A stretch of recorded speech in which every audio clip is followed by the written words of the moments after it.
لله رب العالمين حمدا كثيرا طيبا طاهرا مباركا فيه ملء السماوات وملء الأرض وملء ما بينهما وملء ما شاء ربنا من شيء بعد. أهل الثناء والمجد أحق ما قال العبد وكلنا لك عبد. اللهم لا مانع لما أعطيت ولا معطي لما منعت ولا راد لما قضيت ولا ينفع ذا الجد منك الجد. وأشهد أن لا إله إلا الله وحده لا شريك له، له الملك وله الحمد، يحيي ويميت وهو حي لا يموت، بيده الخير وهو على كل شيء قدير. وأشهد أن سيدنا وإمامنا وقدوتنا ومصطفانا محمدا رسول الله إمام الأنبياء وخاتم المرسلين وحبيب رب العالمين. اللهم صل وسلم وزد وبارك عليه وعلى آله وأصحابه ومن دعا بدعوته واستنى بسنته واقتفى أثره وسار على هديه إلى يوم الدين. أما بعد، فأوصي نفسي وإياكم بتقوى الله وبالخوف منه جل وعلا وبالرجاء فيه سبحانه، فبالخوف والرجاء يكمل إيمان العبد. كما أذكر نفسي وإياكم بتلاوة القرآن العظيم. أيها المسلم، أيتها المسلمة، حذاري أن يفوتنا يوما بغير أن ننظر في كتاب الله نمتع القلب ونمتع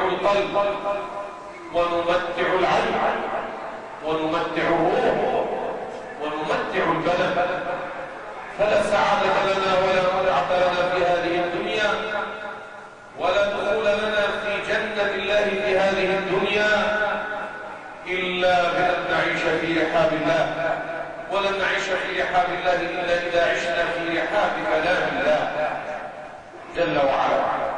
كما أذكر نفسي وإياكم بشرف المؤمن بصلاة الليل ولو ركعتين ولو بعد العشاء، فلا تحرم نفسك من هذا الشرف ومن هذا النور. كما أذكر نفسي وإياكم بصيام النوافل ولو يوم في الشهر ولو يوم في الأسبوع، فلا تحرمن نفسك من ذلك، فإن رسول الله صلى الله عليه وسلم كان يصوم النوافل، يصوم الاثنين والخميس والأيام البيض في وسط الشهر، ويصوم الوصال، وهو الذي غفر له ما تقدم من ذنبه وما تأخر. أيها الأحبة في الله، نعيش اليوم مع سيد الخلق صلى الله عليه وسلم وحبيب الحق جل وعلا. نعيش مع رسول الله صلى الله عليه وسلم في الهمة العالية في الإصلاح، الذي ينظر إلى مجتمع المسلمين الآن وما حدث فيه من اضطراب وقلق لإبعاد الناس أو لما تم من إبعاد الناس عن أخلاق نبيهم وعن تعاليم دينهم وعن الالتزام والانضباط في كل مناحي الحياة بشرع الله عز وجل. أقول أيها الأحباب، الذي يلقي هذه النظرة على هذا المجتمع قد تأتيه بعض لحظات اليأس. كيف سيتحول هذا المجتمع إلى مجتمع يعمل وينتج ويستثمر وقته ويحافظ على بدنه، إلى مجتمع إذا علم ما يرضي الله نفذه وانضبط. عندما ينظر إلى هذا التخلف الذي يعتري الصورة الكبرى والعدد الأكبر من المجتمع قد يصاب باليأس، وقد تأتيه انحطاط في همته وانخفاض في علوه وذل في عزه للأسف الشديد. لكن نقول لنا لأنفسنا، فقد نقول واحد من هؤلاء، نقول لأنفسنا ليس هذا هو منهج النبي صلى الله عليه وسلم في الإصلاح، ليس هذا هو الشرع. فالإصلاح في الإسلام لا يمكن أن يتطرق إليه اليأس أبدا، ولا يمكن أن يعرف خيبة الأمل. فهذا الأمر وهذا المعنى مرفوض تماما في الشخصية المسلمة المصلحة. لا يتطرق إليها يأس، ولا تعرف خيبة الأمل، ولا تقبل الفشل بأي صورة من صوره، لأن المؤمن شخص يتعلق بالله ويأمن في الله ويرجو الله. فكيف يرجو الله تبارك وتعالى ويأتيه اليأس؟ وكيف يتعلق بالله سبحانه ثم يضطرب أو يقلق؟ إنه يستشعر العون كله في صفه، ويستشعر القوة كلها تساعده وتسدده وتدفعه.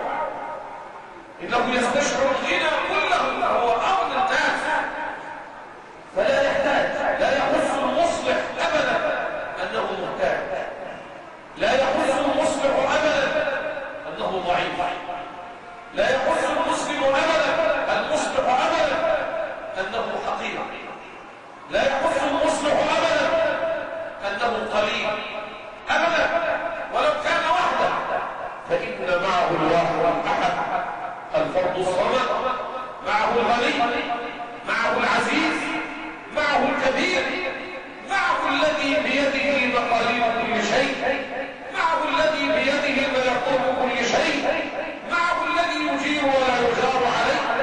إنه يندفع من قوة ويتصرف من علو ويتكلم من ارتفاع، لا يعرف الانخفاض ولا يعرف القهقري. إنه المسلم المصلح، ولا يمكن أن يكون المسلم إلا مصلحا بفضل الله تبارك وتعالى. أيها الأحبة في الله، لا شك أن هذا المعنى، أقصد معنى الإصلاح وتغيير المجتمع إلى الأفضل، يدور في أذهاننا جميعا. لكن الميكروب أو المرض الذي يهاجم هذا المعنى وهذا الأمر للأسف الشديد هو اليأس، القلق، ماذا أفعل، الإحساس بالضعف، الإحساس بالخيبة. إذا كنت تبني وغيرك يهدم، فمتى يبلغ البنيان يوم الكمال فماذا نفعل؟ لا فائدة. وينتشر بين الناس كلمة لأحد من عملوا في جانب الإصلاح وأحسوا بشيء من الفشل، فوقف الرجل يقول ما فيش فائدة أو لا فائدة. هذه كلمة مخطئة لا يقولها مؤمن بالله متعلق بالله متبع للنبي صلى الله عليه وسلم. أيها الأحبة في الله، إنما نراه في مجتمعات المسلمين الآن سبب هو ضعف المصلحين. وما أجل ما قاله ابن طيب، أقصد المتنبي أبو طيب المتنبي، ولست أرى أو ولا أرى لعيوب الناس عيبا سوى نقص القادرين على التمام. قال هذا المتنبي وقد أحس بالفشل لأنه كان رجل، وهذه نقطة في غاية الأهمية. كان يريد الإصلاح، كان يريد التغيير، لكن كل ما يمر في دماغ المتنبي للأسف الشديد أن يكون هو الصاحب، أن يكون هو القائد، أن يكون هو الزعيم، أن يكون، فهو حاقد على كل من يراه ويرى فيه الخطأ وينبغي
نزلت بكذابين ضيفهم إلى أن هذا كفور من علم الأسود المصري مطروة آباءه الصيد أم أجداده السود أم أذنه في يد النخاس دامية أم قدره هو بالفلسين من الطود. لا حول. يعني عشان انت ما نمتش هذا المكان لا ما شتم كله وطعن في كله ولا يكتب وسبحان الله وأصابته الحمى ومرض لعله كان تكثيرا له عن ذنوبه الخطيرة التي كانت فيه. وقال عندما جاءه الطبيب برضه في دماغه لسه الذي ما ينفعش هطيب لما ابدا امسك حاجه هي دي اللي في دماغه للاسف الشديد. يقول لي الطبيب واكلت شيئا وداؤك في شرابك والطعام وما في ظنه اني جواد اضر بجسمه طول الجمال. برضه الجواد بس الجمال انتوا قعدتوني كنت عايز اعمل كذا تعمد ان يغبر في السرايا ويدخل من كتاب الامام في حمام. انا كنت اتمنى ان اكون اقدر واشوف واعمل. يا ايها الاخوه الاحباب ان الذي يدعو الى الاصلاح ولا شرط ان يظهر وليس من الشرط ان يقول ها انا لا وليس من الشرط ان يقول انا الذي فعلت كذا. فقد ترى اعمال فيها صلاح كبير جدا وهذه الاعمال لا يعرف الناس من الذي اشار لها ولا من الذي قدمها ولا من الذي عملها وهكذا. لكن كفى للمصلح ان يعلمه الله وان يكتب هذا في ميزان حسناته. يكفي ان يعرض يوم العرض على الله ويقول هذا غفران كبير. ايها الاحبه في الله هذا الجانب جانب خطير في فقدان الاصلاح. ان اتمنى ان اكون انا ينسب العمل الي ان اكتب لافته بالعمل ان اقول مصيبه. هذه مصيبه في الاصلاح ايها الاخوه ومن هنا ياتي الدمار والافساد ولا توجد بركه في العمل. اذا بنيت شيئا فنبت عليه يفضل انا الذي بنيت هذا الشيء. اذا فعلت شيء انا وربما لا يوجد لي اي جهد في هذا. اين جهد العمال واين جهد المساكين واين جهد الذين فعلوا وقاموا ولذلك سيدنا سليمان سبحان الله العظيم عندما سمع بالهدهد وبان الهدهد ضعيف لكن الراي راي فبينه واكرمه واعلاه في وسط هذه المملكه الكبيره لان هذا الراي راي. عندما سمع النبي صلى الله عليه وسلم للحباب بن المنذر عندما اشار بنقل موقع القياده في غزوه بدر الى مكان اخر لم ينكر النبي شخصيه الحباب ولم يدرسها ولم يغطي عليها وانما قال انزلوا حيث قال الحباب او انزلوا حيث نزل الحباب. اباح بان هذه الخطه هذا التغيير هو من راي هذا الجندي وهذا من اعظم جرم ان انسب الشيء لفاعله. انا الذي انسبه ولا انسبه لنفسي ولا احب ان ينسب الي. ايها الاحبه في الله نعود الى النقطه التي كنا نعيش معها. ان الذين يريدون الاصلاح في هذا المجتمع شتى انواع الاصلاح ومراميه ومغازيه لا يجوز ان يعتريهم الياس ولا ان يحسوا بالفشل ولا بخيبه الامل ابدا. المؤمن لا يعرف كل هذه المعاني. المؤمن يقول ها انا ذا. المؤمن يتقوى بالله عز وجل ويستمد من الله تبارك وتعالى ويتوكل عليه. تعالوا بنا نرى المصلح الاعظم خير من اصلح الدنيا وما فيها. اللهم صل وسلم وزد وبارك عليه. الله اكبر. يقف النبي صلى الله عليه وسلم امام الدنيا كلها بما فيها ليقول لها انت على خطر. من يستطيع ان يجد واحد يقول معه هذا الكلام؟ هو وحده فقط ولكنه يستمد القوه والغنى يستمد العظمه ويستمد العزه من الله تبارك وتعالى. وبدا النبي في عمليه الاصلاح. كيف تبدا؟ كيف نصلح؟ نريد ان نتبع النبي صلى الله عليه وسلم في الاصلاح الاجتماعي في الاصلاح الديني في الاصلاح السياسي اي اصلاح. انظر الى هذه السلسله التي سامر عليها بسرعه فارجو التركيز معي. من يكلم النبي صلى الله عليه وسلم؟ اريد ان تسقط هذا الكلام عليك. عندما نتكلم عن كل من اكلم انا اولى الناس زوجته اقرب الناس لي الله فهذا هو المطلوب منك. وعلم الزوجة بهذا ورأت من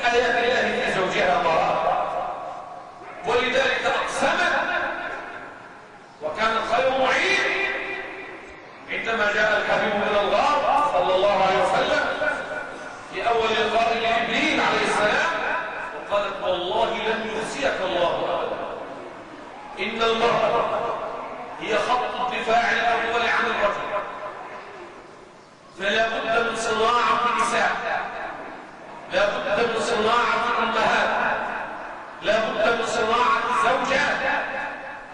كل ما يضر في خلد هذه الزوجة أو خلد هذه المرأة أو خلد هذه الأم هي أن ترفع من شأن زوجها. لا تريد أن تقول أنا البطل، إنما البطل زوجي، البطل ابني، البطل أخي، البطل أبي. فقد تكون البنت هي أعظم دافع لأبيها في عملية الإصلاح، وكم من مصلحين نعرف أن وراءهم ابنة بنت كانت وما بالك السيدة فاطمة رضي الله عنها، ولذلك تسمى أم أبيها رضي الله عنها، التي دفعت النبي وكانت وراءه صلى الله عليه وسلم من طفولتها، فقد ماتت أمها وهي صغيرة رضي الله عنه جميعا وعنكم جميعا. فالمرأة معيار خطير وميزان خطير في المجتمع، فبدأ صلى الله عليه وسلم بالمرأة، وهذا هو أول ما تبدأ به. إن استطعت أن تنتصر على نفسك أنت أولا قبل امرأة قبل أولاد، أنت أخبارك إيه مع الله؟ أخبارك إيه في الإصلاح؟ أصلحت لنفسك؟ أصبحت راضيا بفضل الله عليك في جميع جوانبك؟ أنت في مسجدك المسلم العام، أنت في متجرك التاجر الصادق، أنت في وظيفتك الموظف الذي يحب أن يخدم المواطنين، وليس الموظف الذي للأسف نرى عجائب في الوظائف كأنه سيضار إذا أنهى الإنسان مصلحة. إزاي يخلص كل حاجة النهارده يعني كده ويمشي؟ طب تعالوا كمان مش ليه؟ يا أخي شوية ورقة مضيع أوضاع عجيبة جدا جدا سبحان الله. هذا لا ينفع، هذا يحتاج إلى إصلاح كبير. فهذا يجب أن يكون مسلما في مسجده، مسلما في الشارع، يأبى أن يرمي ورقة، يأبى أن يبصر في هذا الشارع، يأبى أن يلوث هذا المكان بأي أنواع التلوث مهما كان الأمر، يأبى أن مسلم في مصنعه، مسلم في متجره، يقول أنا من المسلمين في كل أنماط حياته. أنت أولا قبل كل شيء، فإن كنت أنت فزوجك ودعا رسول الله زوجها وأقسمت بالله لما رأت فيه من جوانب الخير فهي أقرب الناس إليه. وإن أردت أن تعرف حقيقة رجل فاسأل امرأته، هي اللي عارفة الموضوع. سيبك من منظر التمثيل اللي قدامك، إنما اللي شايفه كل شيء، شايف العبادة، شايف الصدق، الصبر، السعادة، الهدوء، كذا، هذا يكون من المرأة ولا ينبئك مثل خبير. فرأت خديجة عليها رضوان الله ما رأت من جوانب العظمة في أوجها في رسول الله صلى الله عليه وسلم، فأقسمت بالله لأول وهلة والله لن يخزيك الله أبدا. لماذا؟ عاطفة بتحبك وقال لا، إنك لتصل الرحم وتحمل الكلب وتقري الضيف وتكسب المعدوم وتعين على دوام الرحم. هذه الأركان الخمسة لن يخزيك الله. رأت من زوجها زوجا يصل رحمه، زوجا يكسب المعدوم، زوجا يحمل الكلب الضعيف الذي لا يتحمل، الثاني يكسب الثاني يعان، لكن في ناس تحب تنشال خالص، يعين الناس على دوائر الظهر وما يحدث فيه. إذا رأت الزوجة من زوجها هذه الصفات شهدت له ولم تبني هذا القسم على عاطفة زوجية أو على علاقة بين رجل وامرأة أبدا، إنما هي العاقلة، هي الشخصية الكاملة من النساء. كمل من الرجال كثير ولم يكن من النساء إلا 4، على رأسهم خديجة بنت خويلد، المرأة التي خاطبها النبي صلى الله عليه وسلم بخطاب عجيب عندما جاءه جبريل عليه السلام وقال يا رسول الله، والحديث في صحيح الإمام البخاري، قال يا رسول الله أقرئ خديجة من الله السلام. الله أكبر، إن الله يقرئ خديجة السلام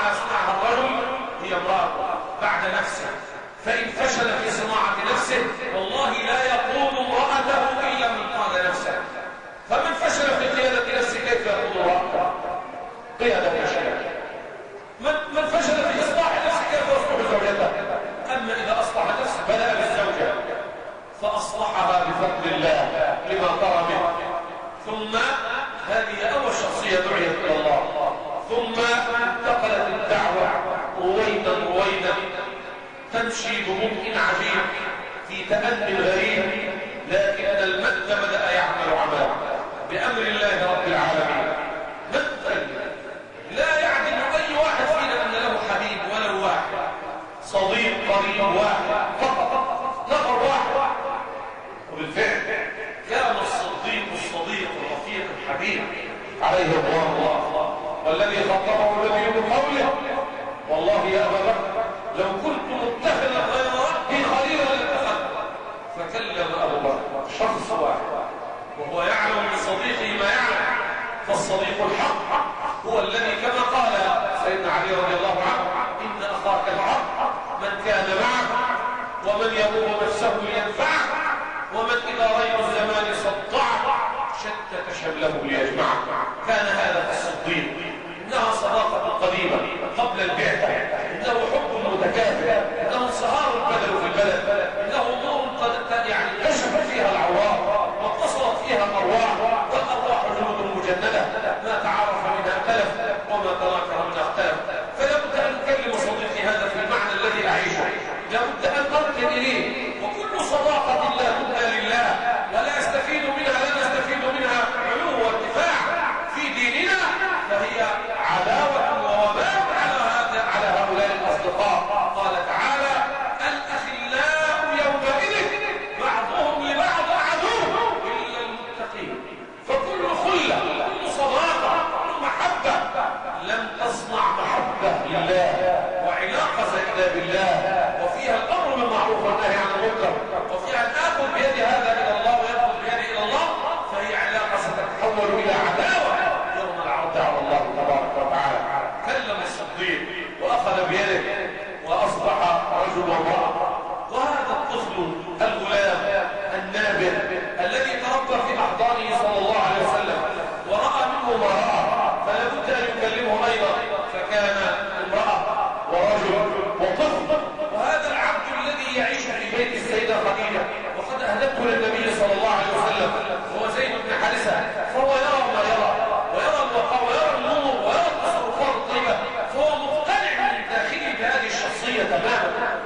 الله أكبر.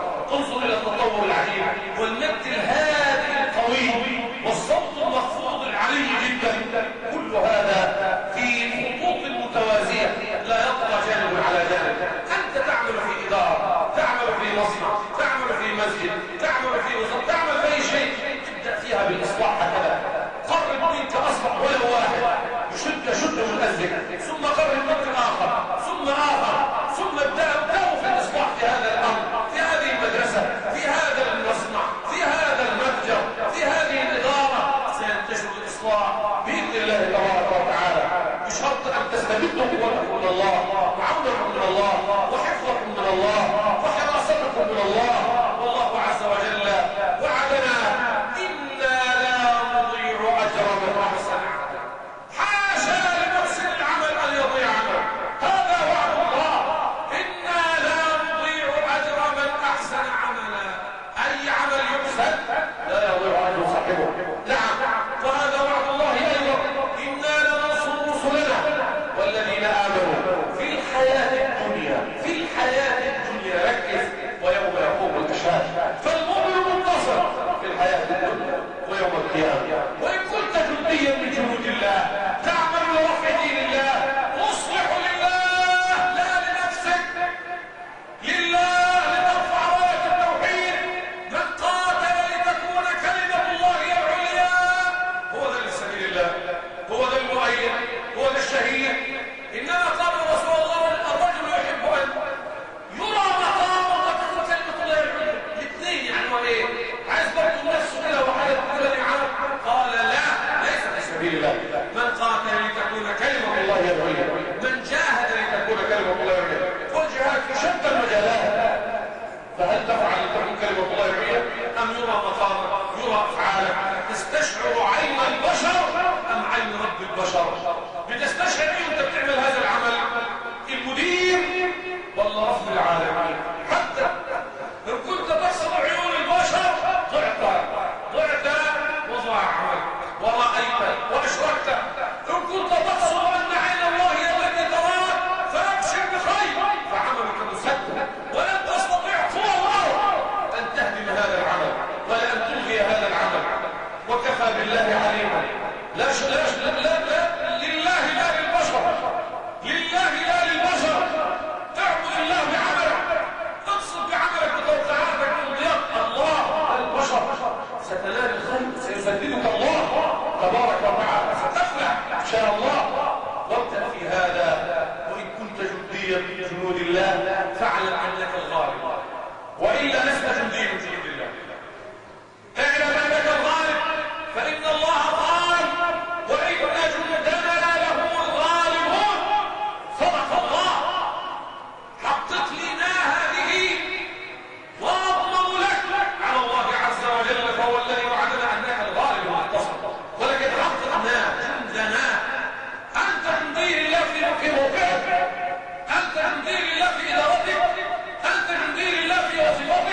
صغيرة، ابدأ في الجزء الأول.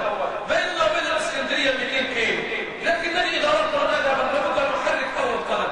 حرك أول قدم لله والله سائلك. وأنت تعلم الحديث القدسي: من تقرب إلي شبرا تقربت إليه ذراعا، ومن تقرب إلي ذراعا تقربت إليه باعا، ومن أتاني يمشي أتيته هرولا. في عملك، في شغلك، ليست عبادة الله في المساجد. المساجد إشارة عبادة، يقول لك تسجد لله، تركع لله. حجم الصلوات في اليوم لا تصل ساعتين، ساعة ونص، ساعة. العصر 10 دقائق والظهر 10 دقائق، لكن هذه عبارة عن نصل تحصينات لتعلمك أن تظل هكذا، أن تظل هكذا. فالسجود الحقيقي يبدأ بعد الخروج من المسجد، والركوع الحقيقي يبدأ بعد الخروج من المسجد، والتسبيح الحقيقي يبدأ بعد الخروج من المسجد. قال تعالى: تراهم ركعا سجدا. يعني ايه؟ يعني تراهم ركعا، وقت ما تراهم، في اي وقت، في اي طريقه، لا ترى اتباع الرسول محمد صلى الله عليه وسلم الا ركعا سجدا. ازاي يعني واحد يقول العمر وراك ساجد؟ لا، لكن اثار الركوع والسجود قد انتجت ركوعا وسجودا في كل انماط الحياه وجنباتها. يا ايها الاحبه في الله الذين تقصدون اصلاح هذه الامه، لا يعرفون الملل، لا يعرفون الكسل، لا يعرفون الخور، يعرفون المصارعه، يعرفون الفرار، يعرفون القوه، يعرفون الهمه العاليه، يستمدون من قول الله تعالى: خذوا ما اتيناكم بقوه. ما تقولش انا مخلص مش الموضوع، انت مروح ليه؟ ما خلصت شغلك، خلصت هي لله. هذا جهاد. الامه الان في حال الجهاد، الامه الان في حال الجهاد، لكن جهادنا مش على الجبهه دلوقتي. الى ان نكون نستحق الجهاد على الجبهه. الجهاد على الجبهه شرف ما بينالش الا من انواع من الجهاد. تبدا تتكون كلها ثم تطلع منها يستهوي يهدوا العدو، يستحقوا يضربوا عدو، لانهم ضربوا اعداء انفسهم، ضربوا ما بينهم من عداوات، فاستحقوا ان يضربوا عدوهم. انما يجب، وابن القيم رحمه الله ذكر جهاد القلم وجهاد السيف وجهاد السلم وجهاد الكلم وجهاد اكثر من 30 نوع. فالمجاهد فيما نحن فيه. هل المجاهد يفكر في اولاده؟ هل اللي على الجبهه يفكر في ماله؟ هل هو راح اتفسح؟ هل في جهاد عدو منتظرني؟ لا، فالعدو لا ينام. انما الساعه كام؟ واحده كفايه كده شغل بقى، خلاص. ده لسه ساعتين، والله رايح للموظف عندنا الساعه لسه بدري خالص على. فانت ايه الساعه 1:30؟ انت هتمضي ورقه كده ما اخذت معه نصف دقيقه، مش ممكن تاخد 30 ثانيه. طول ما هتخش كده الراجل هزق وطلع يا عم لسه ساعه ونص على مش الساعه 3، وعندك الخميس اجازه والجمعه اجازه وولد مش عارف اجازه وكذا، وعندك ده وانت تيجوا اصلا. الراجل خيال ليه يا اخي؟ ليه لحد اخر تدور على واحد بيعمل له مش المصلحه، تدور على انسان تروح انت اللي تدور عليه. اهلا اتفضل اقعد اخويا الحبيب، انت مين؟ مش تدور كده، يدعي لك يرضى عنك. انما ازاي كل ده عايز اصلاح. لو في واحد في مدرسه صالح باذن الله يصلحها كلها، يقول دي جهاد، هو دي شرط بتاع المدرسه دي، هي دي اسرائيل بتاعت اللي انا هجاهد فيها، مش مراحل. انا اللي هدرس وانا اللي هرشد وانا اللي هتابع المدرسين، ولو عامل في مدرسه حب يظبطها يظبط، وعنده من القوانين ما تسمح له بذلك. انا اللي هنا انا ضد اسرائيل دي، هي من الحزب في الاسلام. الاداره دي انا اللي ان شاء الله انا لها. انا يا خالد بن الوليد في حروب الرده المدرسه دي ارتدت عن التعليمات السليمه، المصلحه دي الاداره دي انا لها، وجسمي جاهز. لازم اقعد هنا. مات خالد على فراشه وخاض حروب لا عدد، وقال سبحان الله: ها انا نمت على فراشي كموت بعيد فنامت اعين الجبنان. الجبان يجبن ليه؟ انا ما متش في حرب اهو، ما فيش موضع شيء من ولا الا كله خط سيف، خط طرق، خط كل جسم متلبش، ومع ذلك ما ماتش بدك مات على فراشي. بكى لا نامت اعين الجبنان، لا نامت اعين الجبنان.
واستغفر الله واستغفر.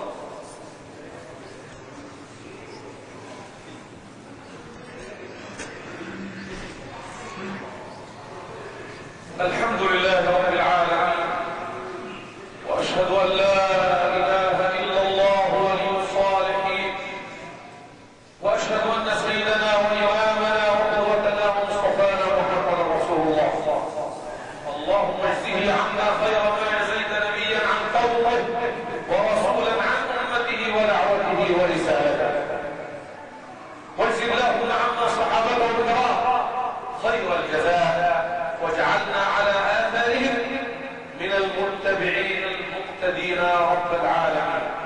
اللهم صل وسلم وزد وبارك عليه وعليهم وعلى أتباعه وأحبابه إلى يوم الدين، واجعلنا منهم جميعا يا رب العالمين. أما بعد، فأوصي نفسي وإياكم عباد الله بتقوى الله وبدوام مراقبته جل وعلا في السر والعلن، فهو الذي يعلم السر وأخفى. واعلموا أننا مهما عشنا في هذه الدنيا فإنها ستنتهي، وعما قريب ستنتهي. اعلم أن هذه الدنيا ليست غاية، وإنما هي وسيلة لرضا الله. هي قنطرة كبري تمر عليه لتصل للبعض وإلى الجسم بالأمان إن شاء الله. فاغتنم هذه الأوقات، اغتنم هذه الدنيا، لا تضيع وقتك، فالوقت أغلى من كل شيء، وهو حياة. وقتك حياة، اغتنم، اعمل شيء، اقرأ، ذاكر، طالع، اذكر الله، صل رحمه، اقرأ القرآن، احفظ القرآن. إياك أن تلقى الله وقلبك خارج من كتاب الله. لا تقل أنا كبرت، أنا عندي 60 سنة خلاص بقى. امسك المصحف، اقرأ وارقى، احفظ كل يوم نص آية، كل يوم كلمة. بعد سنة ستجد نفسك حفظت أي وثلاث وأربع. اغتنم أوقات فراغك فيما يرضي الله، بالذات آبائنا الذين خرجوا على المعاش بتعتريهم حالات من الضيق والكرب والضغط والخلافات الزوجية وهكذا، لأنهم لم يغتنموا هذا التفرغ للولاية. فرغك الله للعبادة، خلاص المرتب بيجي لك الحمد لله زي ما هو، بيزيد شوية، وربنا أكرمك العيلين اتجوزوا كل كذا والأمور ترتبت، وأصبح بينك وبين القبر وقت قليل فضيل للخلافات والمناقشات، مش فضيل للكلام ينبغي عليك أيها الأب الكريم أن تكون رحمة على أولادك، أن تكون رحمة على شارعك، أن تكون كرامة للشباب اللي بتقابلهم، تصاحبهم، تديله خبرتك، تعلم منه. هات 5 علمهم في المسجد، هات 3 أنت الخبير، أنت كنت امبارح مدير عام كذا، وكيل وزارة كذا، أستاذ في كذا، مدرس في كذا، ناظم مدرسة. اليوم تريد أن تجلس لا عمل لك، كيف تسمح لنفسك بهذا؟ كيف ترمي خبراتك هذه أيها الوالد الكريم؟ يا أيها الوالد الكريم، أخذ هذه الأمة، شباب هذه الأمة محتاجة. شوف الشباب مشى كده يحترموك، أنت أب، أنت والد، أنت جد بالنسبة لهم. تعالوا الكورس، أنت في كلية إيه؟ تعالوا نشرب يا شباب، خلي بالك، اتعب الله، خلي بالك، الله يبارك فيك، تعلم معك وطيتك بركة عليه، دعائك له بركة عليه، إكرامك له، مصاحبتك ل2 3 شباب، لأنه مش لاقي حد ينصحه، ضروري هذا. أما أن نجلس لأشياء لخلافات مش لاقيين لنا شغلانة، فهذا تفرغ للولاية. ينبغي أن يكون العبد في هذه المرحلة ولي من أولياء الله، عابد من عباد الله عز وجل، كريم رحيم على الأمة، يكرمها ويسددها. إذا رأى شاب مصلح أو كذا يدعو الله له ويسدده ويقربه. إذا رأى إنسان محتاج يعطيه. وأكثر الناس حاجة لهذا السن هم الشباب الصغير، محتاجين لهذا السن في الإرشاد والتوعية وإلى آخره، وإعطاء الخبرة هذه السنين. أيها الأحبة في الله، أيها الشباب الذي تقول لا أي عمل، اقرأ، ذاكر، اذكر الله، اطرق الأبواب. عندما سعت السيدة هذا 7 أشواط تفجرت الصخور بزمزم. انت لسه ما سعيتش 7 أشواط، انت عايز نومة 500 جنيه، مش عايز عمل، عايز نومة، كرسي بيلف والتكييف في المكتب وتبقى بس او عربيه تركبها، انما ما انتش عايز شغل. اللي عايز شغل هيلاقي. والذين اهتدوا زادهم هدى. ابحث، خرج، روح الصحاري، روح الاراضي، روح كذا، اشتغل اي شغل. قيمه لكل انسان ليس ما يعمله انما ما يتقنه. فاتقن اي شيء يرضي الله ستصل منه الى مرضات الله تبارك وتعالى. ايها الاحبه في الله، في رحاب النبي صلى الله عليه وسلم نعيش مع اعظم المصلح الاجتماعي واعظم القائد السياسي واعظم قائد حربي واعظم زوج خلقه الله واعظم اب خلقه الله واعظم جار خلقه الله. لقد تجمعت صفات العظمه كلها واجتمعت فيه صلى الله عليه وسلم فانعلى عليها صلى الله عليه وسلم. وحق فيه قول الله عز وجل: وانك لعلى خلق عظيم. اللهم اجزه عنا خير ما جزيت نبيا عن قومه ورسولا عن امته، واجعلنا على دربه من السائرين المتبعين المهتدين.